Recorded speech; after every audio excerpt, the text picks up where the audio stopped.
मैं YouTube की online class में आपके समक्ष पुनः उपस्थित हूँ और आज से हम हिंदी के पदभाग को स्टार्ट करते हैं। हमारी जो क्लास है वो नियमित रूप से चरणबद्ध तरीके से चल रही हैं, तो उनको कृपया क्रम से देखें, सीरियल नंबर से देखें उनको, 1 2 3 4 5 6 उस तरीके से। आज जो है अपना पदभाग स्टार्ट होगा।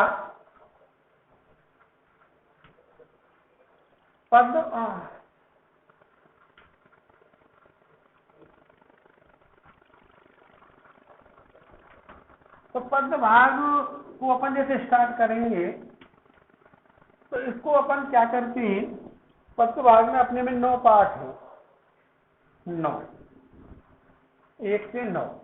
तो संभावना ये चल रही है कि कुछ सिलेबस को हटाया जा सकता है। विद्यार्थियों की क्लासेज नहीं चल रही हैं, इसलिए कुछ सिलेबस को कम किया जा सकता है दोस्तों। तो मेरा मानना यह है कि हिंदी में 2 या 3 पार्ट कम से कम होंगे पदभाग में, और 2 या 3 पार्ट ही गद्यभाग में कम होंगे। तो इसलिए अब कहाँ से कम होंगे ये बताना निश्चित नहीं है, तो मैं इसलिए पीछे से चलता हूँ 9वें पार्ट से। मेरा मानना यह है कि यदि सिलेबस को कम किया जाएगा तो आगे से किया जाएगा। जैसे 2 महीना क्लासेज अपनी नहीं चलती है रेगुलर क्लासेज फिजिकली, तो 2 महीने का जो सिलेबस का जो परसेंटेज निकाल करके उतना ही सिलेबस आगे से कम कर दिया जाएगा, मेरा मानना यह है। तो इसलिए मैं आपका जो पद भाग है उसको पीछे से स्टार्ट करूंगा दोस्तों,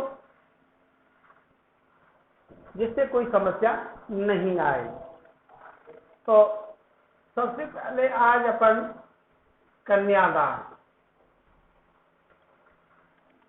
कन्यादान जो पाठ है इसके बारे में अपन पढ़ेंगे।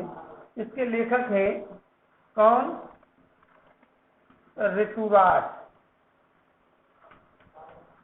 दोस्तों कौन है? ऋतुराज। कन्यादान पाठ जो है वर्तमान सामाजिक परिप्रेक्ष्य में यदि अपन इस पाठ का महत्व देखते हैं तो बहुत ही प्रासंगिक है। कन्यादान का मतलब अपन समझते हैं कन्या का दान। संबंध तत्पुरुष समास इसमें है। क्या है? कन्या का दान में दान, या तो संबंध तत्पुरुष समास है। दान किसका है? कन्या का है। या फिर अपन इसको कह सकते हैं विशेष और विशेषण कर्मधारय समास की ओर भी ये उदाहरण जा सकता है। लेकिन कन्या का दान, कन्यादान का मतलब है कन्या का दान। तो कन्या का दान दोस्तों कब किया जाता है? जब मान लीजिए कोई पिता अपनी पुत्री की शादी करता है तो वो अपनी पुत्री का क्या करता है? दान करता है। तो वही क्या कहलाता है? कन्यादान कहलाता है। ठीक है दोस्तों, हम समझ गए। लेकिन वर्तमान परिप्रेक्ष्य में इस पाठ का क्या महत्व है, इस पर भी अपन विचार करते हैं। अपन अपने घरों की जो वर्तमान स्थिति है कि मान लीजिए किसी की बेटी, किसी पिता ने अपनी पुत्री का विवाह कहीं कर दिया है और उस पुत्री का संबंध अपने पति से या उसकी सासू माँ से या किसी ससुराल वाले किसी अन्य व्यक्ति से संबंध अच्छे नहीं है, तो वर्तमान में देखा जाता है कि जो माता पिता होते हैं वो पुत्री की मतलब जो है की ओर लेते, ये भी देखा जाता है। लेकिन इस पाठ का जो विशेष महत्व है वो मैं आपको बता देता हूँ। इस पाठ में एक माँ अपनी पुत्री को शिक्षा देती है और वो शिक्षा जो है एक परंपरागत शिक्षा से हट करती है।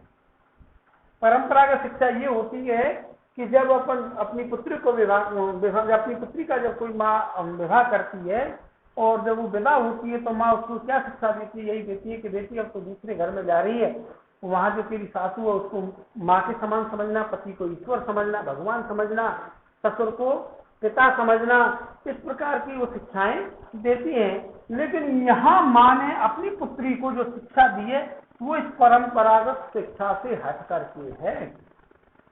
अब ये प्रासंगिक क्यों है? प्रासंगिक? दिन प्रतिदिन हम प्राय देखते हैं कि महिलाओं के साथ अत्याचार, उत्पीड़न बहुत किया जाता है समाज में। ये इस बात से सभी वाकिफ हैं कि वर्तमान समाज में महिलाओं के साथ अत्याचार, महिलाओं का शोषण कह लीजिए, उनके साथ उत्पीड़न कह लीजिए, बहुत सारी घटनाएं हमको ये देखने को मिलती हैं। तो यहाँ माँ अपनी पुत्री को शिक्षा, उस परंपरागत शिक्षा से हटकर के शिक्षा देती है कि पुत्री, तू जब वो विदा होती है तो अपनी पुत्री से कहती है कि पुत्री, तुझको मैंने बहुत सहज संभाल करके पाला है और आज मैं तुझे यहाँ से विदा कर रही हूँ, लेकिन तू वहां जाकर के वो इस बात को कहती है कि सासू को माँ समझना, पिता को पिता समझना, फिर ससुर को पिता समझना और पति को भगवान समझना, ये सब शिक्षाएं देती है। लेकिन वो साथ में ये भी कहती है कि कोई भी व्यक्ति यदि आपके सामने क्या करे, अन्याय करे, आपका शोषण करे, आपके ऊपर अत्याचार करे, तो इन सबको आपको सहन नहीं करना है, खुल करके क्या करना है, इन सबका विरोध करना है, इन सबको सहन नहीं करना है। कहीं ये समझ ले मैं तो बहू हूं, मैं कुछ कह नहीं सकती, तो माँ कह रही है कि इन सबको बिल्कुल भी आपको क्या नहीं करना है, सहन नहीं करना है, इनका विरोध करना है, खुल करके विरोध करना है। उसने फिर एक उदाहरण भी दिया है इस पाठ में कि हाथ जो है रोटी सेकने के लिए होते, जलाने के लिए नहीं होते। प्राय दोस्तों बात भी सही है, जो जिसका कर्म जैसा है नियति, उसी हिसाब से हमें अपने अपने कर्मों का निर्वाह करना चाहिए। यदि किसी के साथ कोई अन्याय, शोषण या अत्याचार किसी के साथ किया जाता है तो उसका खुल करके जिसके साथ किया जा रहा है उसको विरोध करना चाहिए। भाई हाथ में हाथ चूल्हे में जलाने के लिए थोड़ी होते हैं, उनको जला रोटियां सेकती है महिला, ठीक है, महिला है, महिला के अपने कर्तव्यों का पालन वो करेगी, लेकिन ये नहीं है कि महिला है तो इसलिए उसका शोषण किया जाए समाज में। तो माँ कह रही है कि महिला तो है, ठीक है, महिला होने के सभी कर्तव्यों का पालन करना, लेकिन यदि इन सब से उसके बावजूद भी यदि आपके साथ कोई अन्याय, अत्याचार, दुराचार होता है तो उसका तो क्या करना, खुल करके विरोध करना, और फिर वाले ही जिसके सामने आप विरोध कर रहे हो वो कोई भी क्यों ना हो। ठीक है दोस्तों, तो अब मैं शुरू करता हूँ पाठ। ये मैंने आपको भूमिका बताई इस पाठ में कि ये पाठ जो है इस परिप्रेक्ष्य में क्या मूल संदेश हमको ये देता है।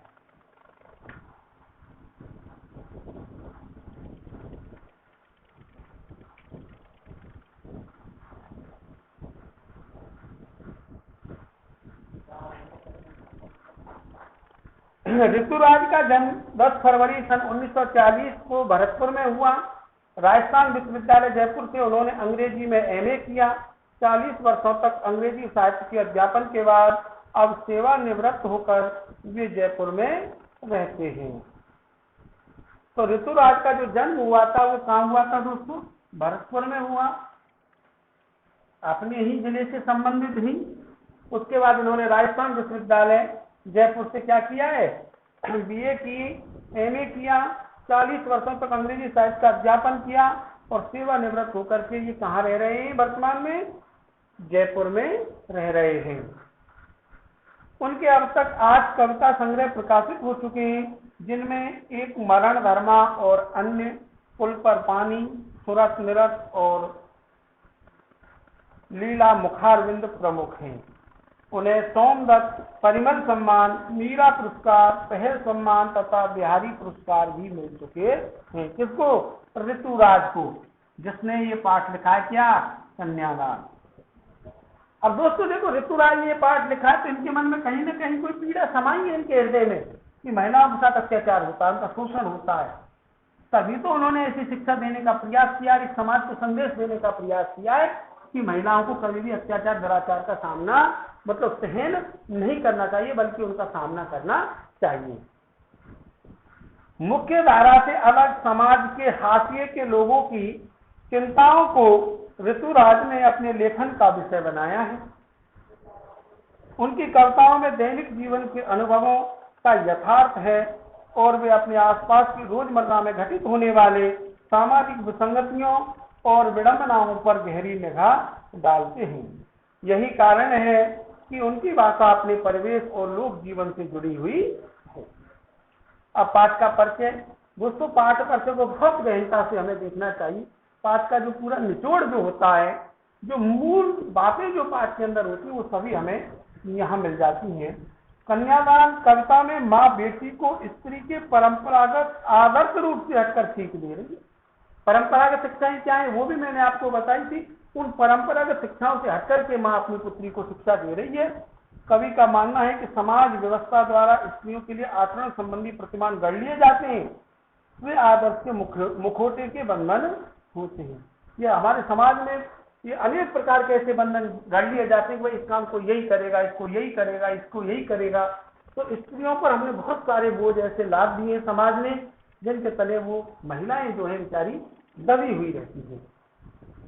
कोमलता के गौरव में कमजोरी का उपहास छिपा रहता है और महिलाओं की बात बिल्कुल सही है। कोमलता के गौरव में क्या छिपा होता है? कमजोरी का। क्यों? क्योंकि महिला ये समझती है मैं महिला हूं, मैं कुछ कह नहीं सकती, इसलिए वो इस बात को हम क्या समझ लेते हैं? महिला की कमजोरी समझ बैठते हैं। लड़की जैसा न दिखाई देने में इसी आदर्शीकरण का शिकार कवि ने किया है। लड़की तो होना, लेकिन लड़की जैसी दिखाई मत देना। अर्थात लड़की है, लड़की के जो कर्तव्य उनका पालन कीजिए, लेकिन लड़की बन करके भी मत रह जाना कि आपके साथ कोई कुछ भी कह रहा है, कोई प्रलोभन दे रहा है, कुछ भी कह जाए तो उन सबका, यदि तुम्हारे साथ कोई गलत आचरण होता है तो उसका प्रतिकार करना।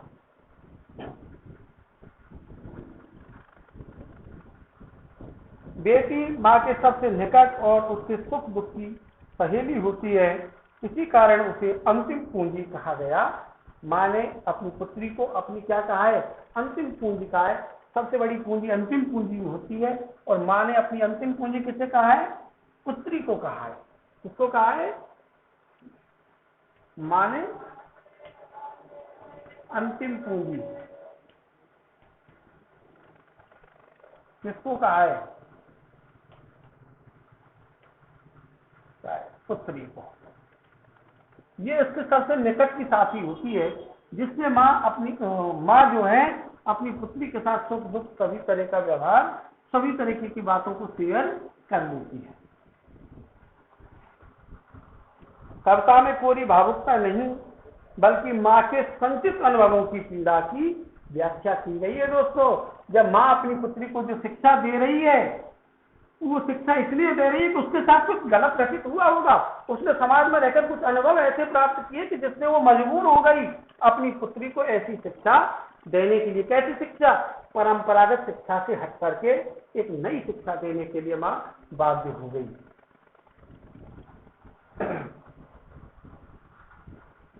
कविता में कोई भावुकता नहीं, बल्कि माँ के संचित अनुभवों की पीड़ा की प्रामाणिक अभिव्यक्ति है। इस छोटी सी कविता में स्त्री जीवन के प्रति ऋतुराज की गहरी संवेदना अभिव्यक्त हुई है। तो दोस्तों, कन्यादान जो पाठ है, इसमें इसके जो लेखक है ऋतुराज है, अपने भरतपुर जिले से निवास करते हैं।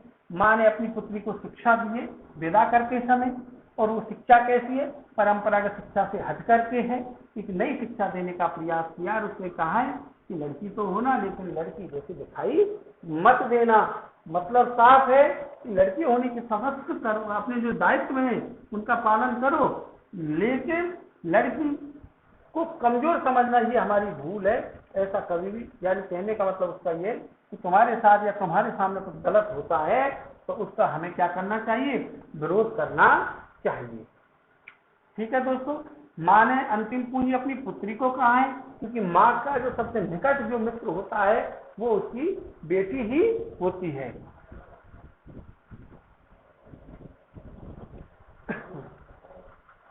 कितना प्रामाणिक था उसका दुख लड़की को दान में देते वक्त, जैसे वही उसकी अंतिम पूंजी हो। कितना प्रामाणिक था उसका दुख। किसका दुख? उस माँ का दुख जो अपनी पुत्री को क्या करती है? विदा करती है। शादी के बाद जब कोई माँ अपनी पुत्री को विदा करती है तो उसके दुख को किसी प्रमाण की आवश्यकता नहीं होती मित्रों। लड़की को दान में देती वक्त जब वो अपनी पुत्री को दान करती है किसी दूसरे के लिए, तो माँ को कितना दुख होता है, इस बात के लिए किसी प्रमाण की आवश्यकता नहीं होती है। जैसे वही उसकी अंतिम पूंजी। उसको कितना दुख होता है, जैसे किसी व्यक्ति की कोई अंतिम पूंजी हो, जमा पूंजी हो, वो एकदम से नष्ट हो जाए, तो उसके दुख की कोई सीमा नहीं होती है। उसी प्रकार उस माँ को अपार दुख होता है जिसकी कोई सीमा नहीं होती है। कैसा दुख? जैसे वही उसकी अंतिम पूंजी हो। इतना दुख होता है कि जैसे मानो वही उनकी क्या हो, अंतिम पूंजी हो, और वो अंतिम पूंजी अब उससे दूर चली गई है, उसके सामने नहीं रही है, उस पर उसका कोई अपनत्व नहीं रहा है, उस पर उसका कोई अधिकार नहीं रहा है, तो उसको विशेष दुख की अनुभूति होती है दोस्तों। तो इसलिए माँ ने अपनी पुत्री को क्या कहा है? अंतिम पूंजी कहा है। क्यों? जिस प्रकार अंतिम पूंजी के बिना अचानक से अंतिम पूंजी हमसे दूर हो जाए, जो जमा पूंजी जो होती है, कितना दुख होता है। उसी प्रकार उस लड़की को दान में देते वक्त एक माँ को कितना दुख होता है, इस बात के लिए किसी प्रमाण की आवश्यकता नहीं होती है।